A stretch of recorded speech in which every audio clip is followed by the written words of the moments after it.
Joining us now is Thomas Warwick. He's a non-resident senior fellow at the Atlantic Council. He's also a former senior official in the Department of State and the Department of Homeland Security, and executive director of the National Security Institute. Jamil Jaffer is also joining us. Great to have you both. Jamil, are you surprised by this pick of Tulsi Gabbard for leading the entire intelligence community? Yeah, look, it's surprising in part because Donald Trump has named some important players to his national security cabinet, right? We've heard about Mike Waltz, the national security advisor, a very credible person, Marco Rubio for Secretary of State, Elise Stefanik for UN ambassador. These are serious national security picks.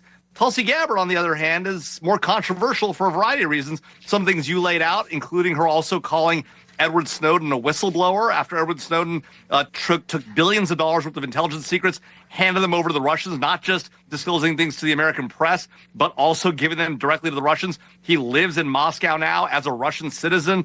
This is somebody that Tulsi Gabbard has defended, and she's going to go quarterback the intelligence community. It seems hard to imagine how somebody gets nominated, much less confirmed by the U.S. Senate. Yeah, Jamil, just to put a point on that, she's defended not just Edward Snowden, but Julian Assange. She's going to be in charge of the intelligence agencies. Both of these men leaked classified intelligence gathered by these agencies, and she's and as you said, one of them is now living in Russia as a Russian citizen. That's exactly right. And look, and the reality is that we lost hundreds of millions of dollars, maybe billions of dollars in intelligence capabilities, but people also potentially lost their lives because of that leaked Julian intelligence. Released. Right. That's exactly right. Thomas, you know who is cheering for Tulsi Gabbard's nomination right now? Russian television. They actually call her, quote, our girl Tulsi. Shouldn't that worry people?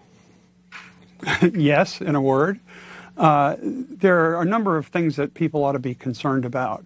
I worked for a Secretary of State once who said, only believe half the intelligence you read, and the trick is which half. Yeah. This really does take experience, knowing what you should or should not believe. And this is actually one of the greatest vulnerabilities, putting somebody with inexperience into this position. There are a lot of people who are very loyal to Donald Trump who really do understand intelligence and really could have given him a lot better advice in guiding our country through all the security threats we now face. Yeah, I guess your point is he won the election. He's entitled to pick whoever he wants. Pick someone who's loyal. That's great. But pick someone who's loyal who knows about intelligence. And there are no shortage of highly qualified people who fit the bill here. The thing that I'm especially concerned about is what you said earlier. There are going to be issues that our allies will have to an extraordinary extent.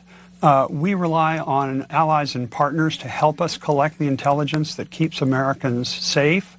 And if they think that the head of American intelligence is unreliable or doesn't know how to separate truth from fiction, or, God forbid, would be going off to Syria and whispering in Bashar al-Assad's ear, they will simply stop cooperating with us. And we will see things start to dry up. And this really does put the security of the country at risk. Look, I'll be the first to say, I know there are any number of flamboyant personalities who go on television and are very colorful. And then when you go into the locked rooms where intelligence is discussed, they turn into serious, sober people with very good insights and good judgment. Their personas are what they do for how they make their living on television. This is not necessarily where Tulsi Gabbard is.